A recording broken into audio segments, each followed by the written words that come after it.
There's no place like the Cube.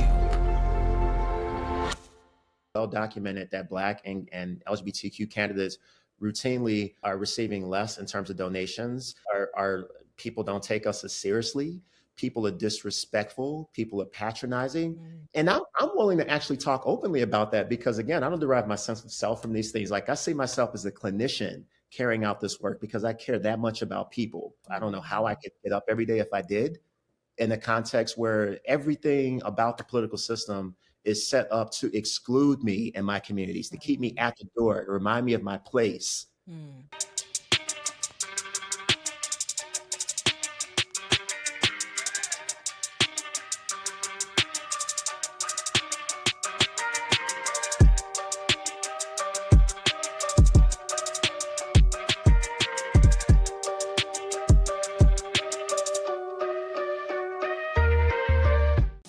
It's your favorite queer radio personality, Anna DeShawn here, and I am excited for this particular exclusive interview for the Queer News Podcast. We've got Mike Simmons with us today, and let me just say, he is one of my favorite politicians, period. Not just because he's representing Illinois, no, not just because he's Black, no, not just because he's queer, but because he about that life, okay?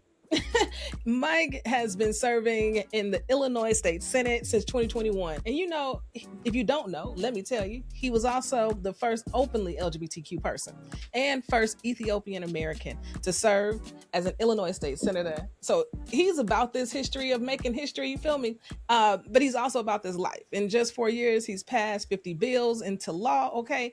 And he ran late to our interview because he was signing another bill into law that sentenced the people, okay? And so, Mike, I'm just happy you're here. And I should say, Senator Simmons, you know what I'm saying?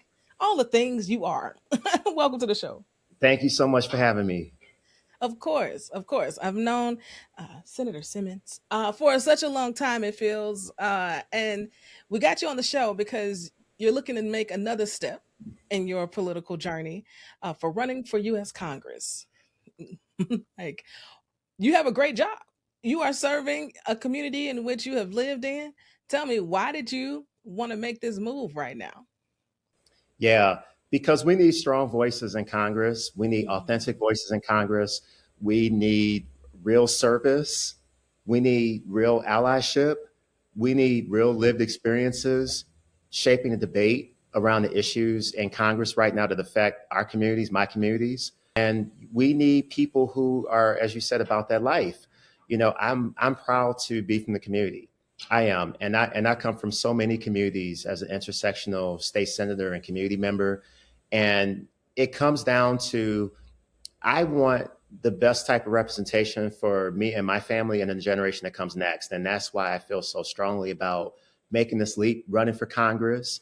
In Illinois' 9th District on the far north side of Chicago in the communities of Edgewater, Rogers Park, Lincoln Square, Andersonville, Ravenswood, and then Evanston, Skokie in the suburbs, Niles, Morton Grove, Crystal Lake, and Cary, 3 different counties in this district. And I was born and raised in this district. I grew up in public housing on the far north side of Chicago in Lincoln Square.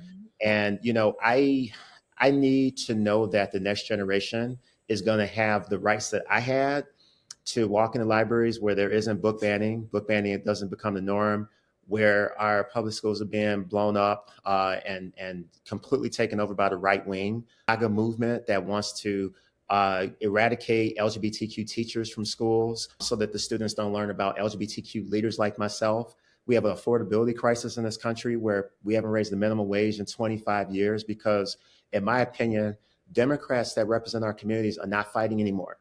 They're not fighting for us. They're not using their voice. And so the reason I made the decision to run for Congress is I think that my voice and my service will go even farther at the national level and allow me to do a lot of the work I've done at the state Senate, but on a bigger platform for more people where the stakes are even higher. I hear you, and I don't disagree. But this race is stacked. This Congress seat, I think has been occupied for the last, 20, 30 years. Yep. This is like potentially a once in a generational type of seat. And you are going for it, but it is a packed race. What makes you so different than all the other candidates that are running right now? Yep. You know, the thing that differentiates me is first, just precisely my lived experience. The the communities I represent that I come from, that raised me, are the 9th congressional district. I would stand to become, if I win this primary on March 17th, only the third Black and LGBTQ person to ever serve in the U.S. House of Representatives. We should have passed that milestone a long time ago. Proud to be literally a trailblazer still in 2025 for our communities. This comes down to who is going to be able to authentically represent the issues that are implicated in the affordability crisis when we talk about me growing up in public housing, and the gusto and the vigor I bring to the debate around passing legislation that makes it easier for people to access housing. Our LGBTQ youth overrepresented amongst the homeless. Black communities in Illinois are the highest percentage of people who are homeless in our state. That's not to even consider people from all racial and ethnic backgrounds in the 9th district who are feeling double-digit rent increases, who can't buy their first home, can't afford to keep the heat going in the wintertime. I know what that feels like, because that's the kind of systemic violence that I've had to navigate and survive my whole life. And I want somebody that understands these issues firsthand fighting for us, because the times are changing in our country, and the fight is more vivid and more real and more relentless in terms of the war on working people, the war on the poor. No one talks about poor people in our country anymore. I'm talking about them every day in my campaign. And I want to know who else in this field. No one else in this field has experienced the kind of systemic violence me and my family have. I watched every woman in my family be routinely devalued by the healthcare system and by the labor markets, systems in our society that routinely underpay Black women, underappreciate Black women, co-opt their accomplishments and their stories, and underpays them. And I think that is a fight that I am uniquely equipped to wage. And I think also in this field, what differentiates me is I'm the only person that's willing to actually talk about how the Democratic Party is messing up. The Democratic Party is on life support right now. We lost the White House in 2024, Black woman, to Donald Trump 2.0. What is going on in our country right now? What is in the water that in the Democratic Party that is made up of operatives and consultants and people who've been in office for 30 and 40 years and haven't had a new idea in over a generation, and the constellation of people in our party that don't talk up on these issues, don't understand these issues because they've never had to survive them themselves, and who don't even understand, they don't even have the imagination to think about how we can pass big policy and big bills that actually makes it easier for people to get by and survive in this country and not struggle the way my family did.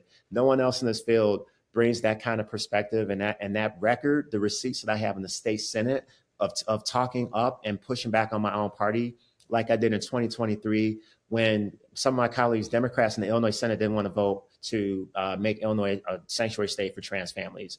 I introduced that legislation to make this a sanctuary state. And it shouldn't have taken me putting my colleagues on blast and basically making them uncomfortable to get a vote on that bill.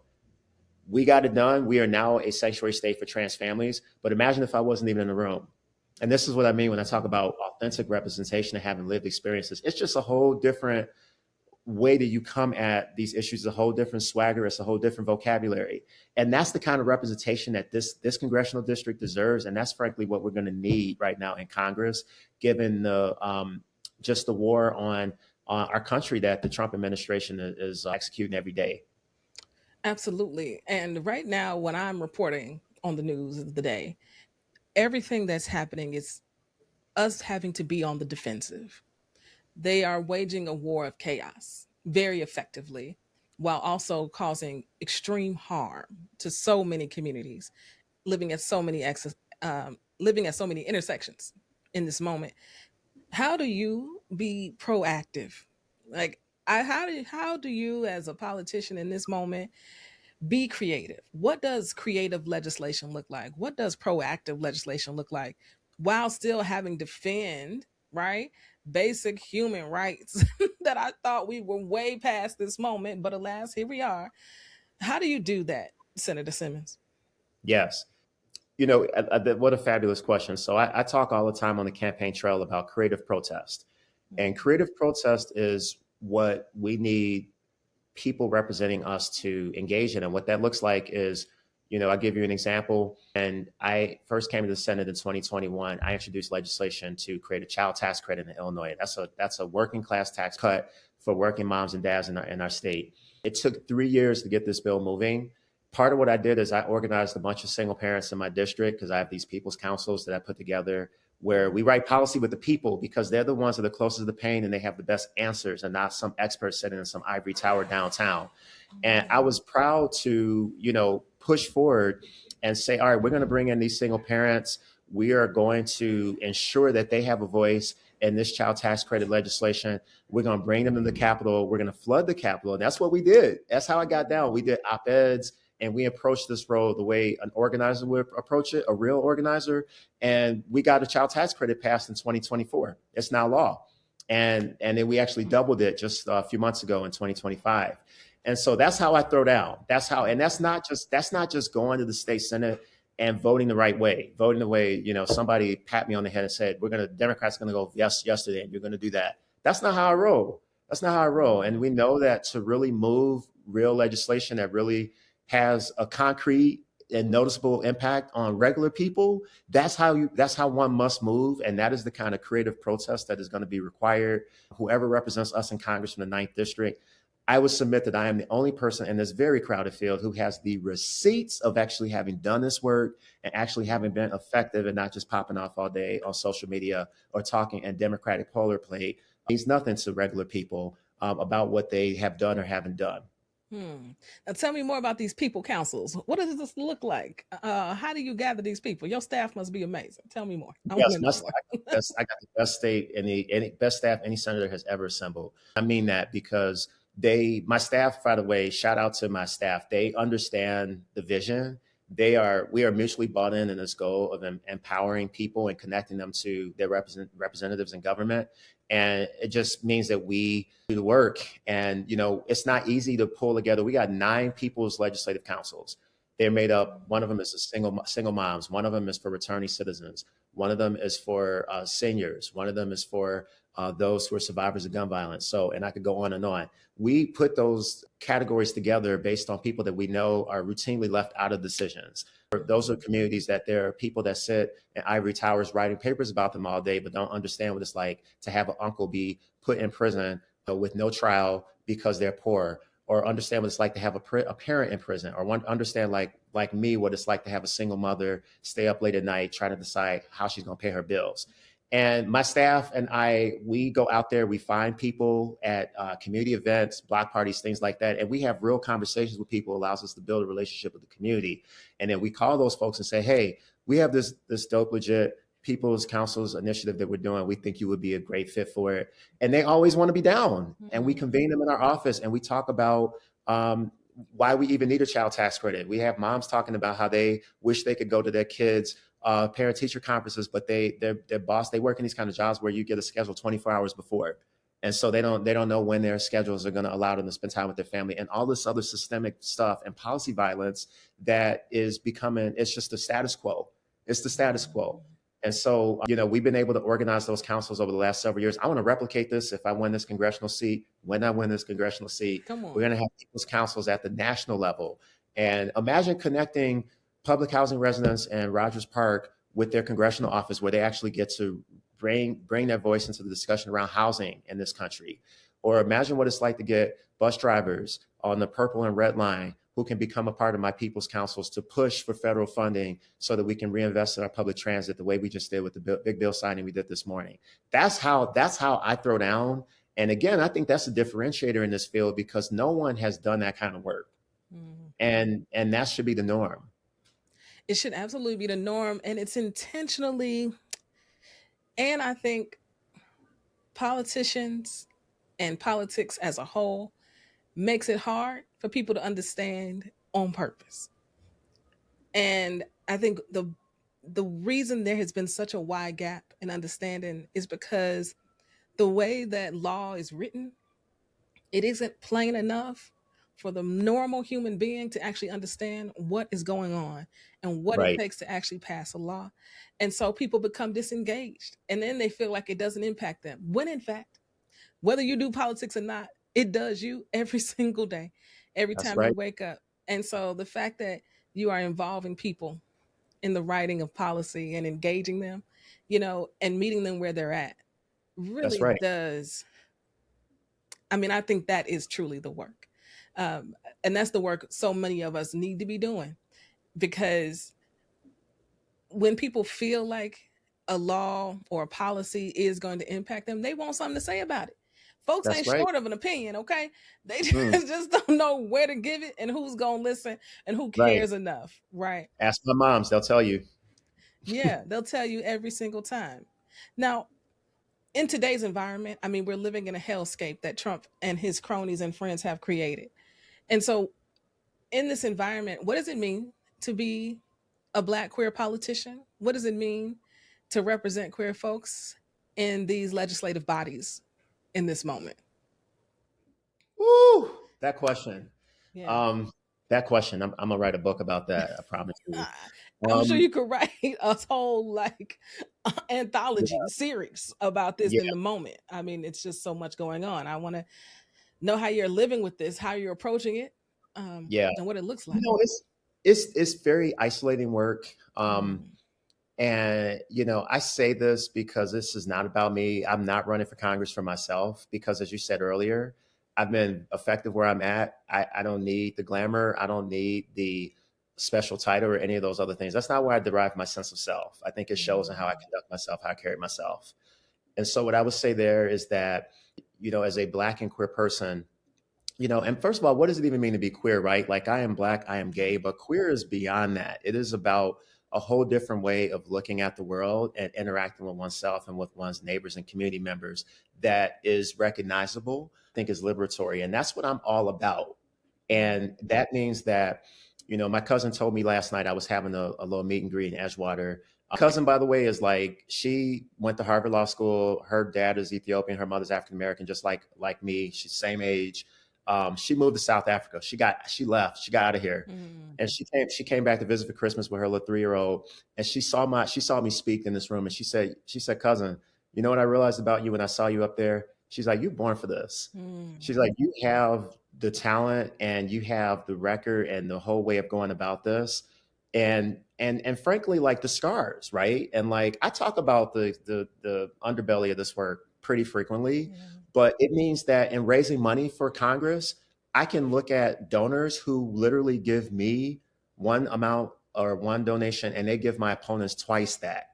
Okay, I'm a Black candidate in this race. I'm a gay candidate in this race. And it's well documented that Black and LGBTQ candidates routinely are receiving less in terms of donations. Our people don't take us as seriously. People are disrespectful. People are patronizing. Mm. And I'm willing to actually talk openly about that because, again, I don't derive my sense of self from these things. Like I see myself as a clinician carrying out this work because I care that much about people. Mm. And when my cousin says you're born to do this work, I said, well, that's why I'm able to navigate the blows and indignities and all these other things because I'm not internalizing it. I'm not relying on this job for my sense of self. I don't know how I Mm. could get up every day if I did in a context where everything about the political system is set up to exclude me and my communities, to keep me at the door, to remind me of my place. Mm. And luckily, I had a mother that taught me at a young age my place in this world. And even though she's no longer living with me, I think about her every day. And that's where I get my sense of self and allows me to fight this fight and to work extra harder, which Black people always have to do and queer Mm. people certainly have to do to raise the money that it takes to get my message out because our message will win. And our opposition knows that. And I know I'm seen as a threat. I've always been a threat to the establishment and to the status quo. Even when I won my state Senate seat, we beat the establishment. They said it was a fluke. I passed 50 bills. It couldn't have been a fluke. And so that's just the energy that I move with. Anybody else that's Black and queer out there will experience these things, but it's not new. It's like, oh, well, we've been, you said politics does us. If Mm. our identities were politicized for us before we were even born. I didn't ask to be on the butt end of policy violence and to be in the context where people look at me and if I can put together a sentence, I'm complimented because I'm articulate. And Mm. I'm like, well, how about the ideas that are coming with those words? Like that's what I want folks to focus on, and many do. But it means that I think because I'm squarely in my purpose and I believe that deeply in empowering Black and queer communities and all people. I also have a bit of something to prove to the world that I can represent all people, just like I have in the Mm. state senate, just like I have in the state senate. And I don't need anybody to teach me that, show me a path of respectability to make that happen. But then I just show the receipts, right? I'm open about what the Mm. experience looks like. That's why I'm going to write this book. And that's why I'm going to go to Congress, and I'm going to be wildly effective, just like I've been in the state Senate. Folks that discount us are going to have something to learn when they see the final journey here. Absolutely.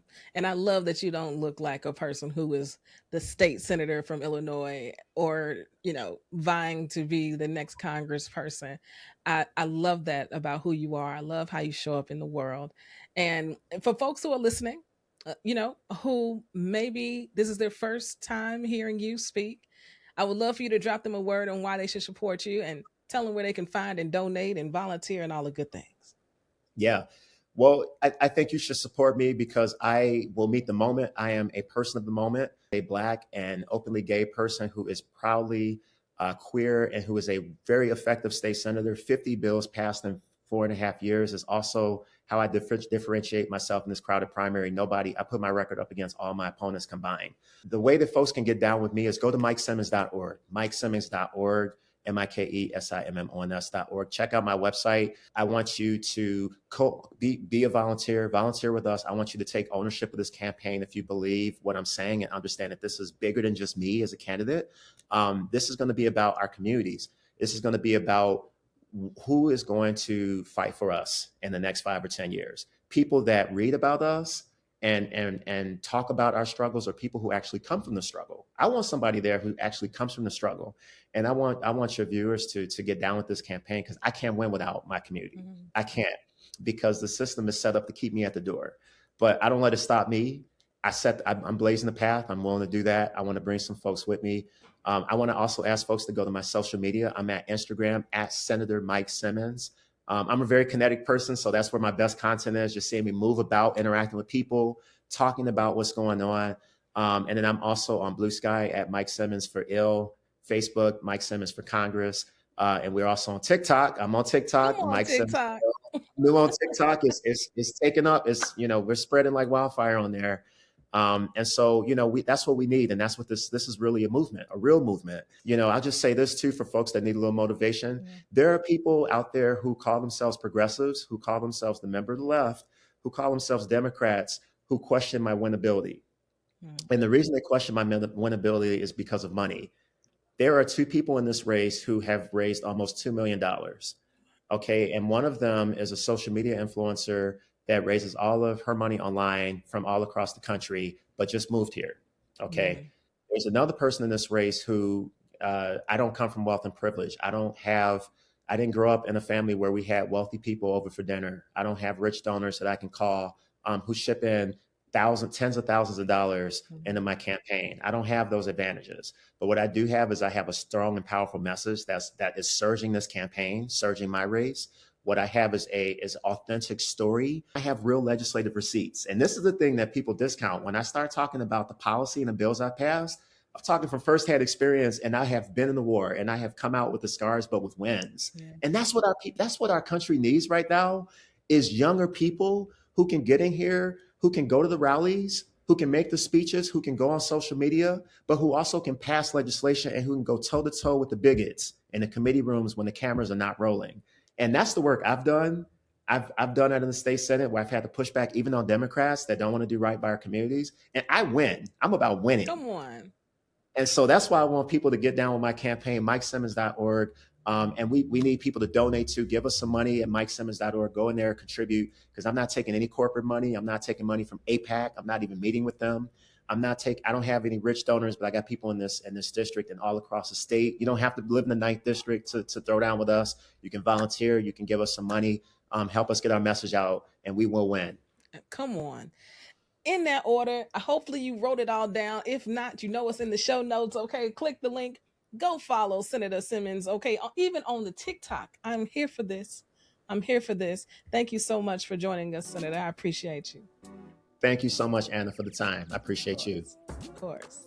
Family, if you've never heard from Senator Mike Simmons, now you've got a duty to tell somebody else, do your research, right? We want somebody in office who's going to fight on our behalf. You know what this is. We are Queer News Done Right.